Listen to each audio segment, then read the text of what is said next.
Hi everyone, welcome to our channel. Let's learn daily. இந்த video நம்ம என்ன பார்க்க போறோம் அப்படின்னா 11th ஸ்டாண்டர்ட் குரிய 3rd லெசன்ல இருக்க ரிமைனிங் எக்ஸாம்பிள் சம்ஸ் தான்.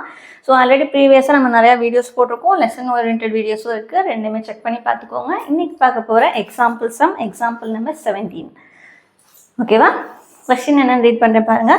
Consider an object of mass 2 kg resting on the floor. ஒரு ஃப்ளோர் மேலே 2 kg மாஸ் இருக்கிற ஒரு ஆப்ஜெக்ட் வந்து ரெஸ்ட்டில் இருக்குது. Coefficient of static friction between the object and the floor is μs equal to 0.8. அந்த ஆப்ஜெக்ட்க்கும் ஃப்ளோருக்கும் நடுவில் இருக்கிற அந்த ஸ்டாட்டிக் ஃப்ரிக்ஷனுடைய கோஎஃபிஷியன்ட் வேல்யூ எவ்வளோனா 0.8. ஓகேவா? What force must be applied on the object to move it. எவ்வளோ ஃபோர்ஸ் கொடுத்தீங்கன்னா அந்த ஆப்ஜெக்ட் வந்து மூவ் ஆகும் அப்படின்னு சொல்லி கேட்குறாங்க.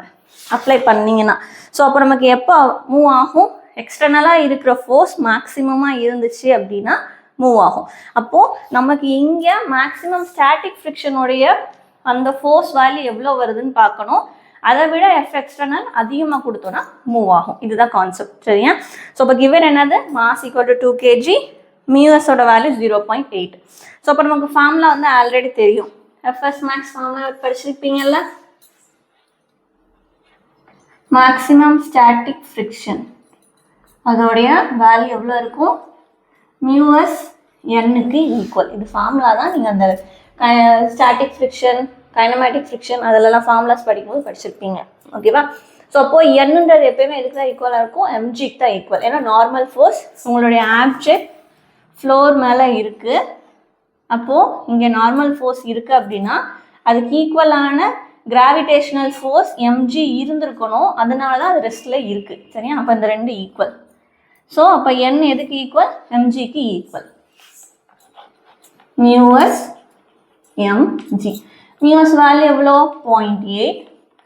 மாஸ் வேல்யூ எவ்வளோ கொடுத்துருக்காங்க? 2 kg.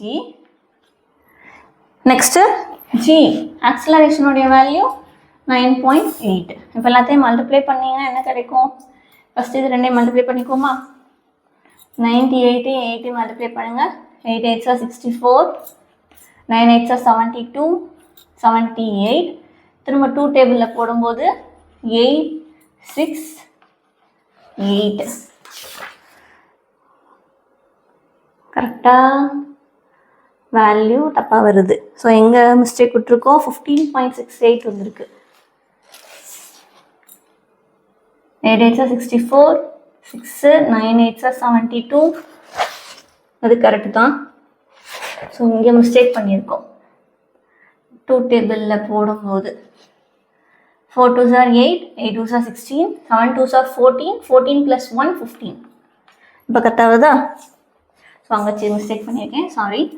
ஸோ 51.568 இங்கே 2 டிஜிட்க்கு அப்புறம் பாயிண்ட் வைக்கணும். ஏன்னா இங்கே ஒரு பாயிண்ட் இங்கே ஒரு பாயிண்ட் இருக்கிறதுனால. ஸோ இது எஃப்எஸ் மேக்ஸ், அதாவது மேக்ஸிமம் ஸ்டாட்டிக் ஃப்ரிக்ஷனல் ஃபோர்ஸோடைய வேல்யூ. ஃபோர்ஸ்னால என்னன்னா யூனிட் என், நியூட்டன், சரியா? இப்போது உங்களுக்கு என்ன கேட்டிருந்தாங்க? எவ்வளோ ஃபோர்ஸ் அப்ளை பண்ணீங்க அப்படின்னா அந்த ஆப்ஜெக்ட் மூவ் ஆகும் அப்படின்றது. நம்ம கொடுக்குற எக்ஸ்டர்னல் ஃபோர்ஸ் இந்த மேக்ஸிமம் ஸ்டாட்டிக் ஃப்ரிக்ஷனல் ஃபோர்ஸை விட அதிகமாக இருக்கணும். அப்போ F external should be greater than FS max. அப்படி இருந்தால் ஆப்ஜெக்ட் மூவ் ஆகும். அப்போ இங்கே எவ்வளோ இருக்கணும்? எஃப் எக்ஸ்டர்னலோட வேல்யூ 15.68 நியூட்டனை விட ஒரு பாயிண்ட் கூடுனாலும் உங்கள் ஆப்ஜெக்ட் மூவ் ஆக ஆரம்பிச்சிடும். ஸோ அதுதான் உங்களுக்கு ஃபைனலாக கொடுத்து முடிச்சிருப்பாங்க. ஓகேவா? ஸோ இப்போ இங்கே என்ன கொடுத்துருக்காங்க?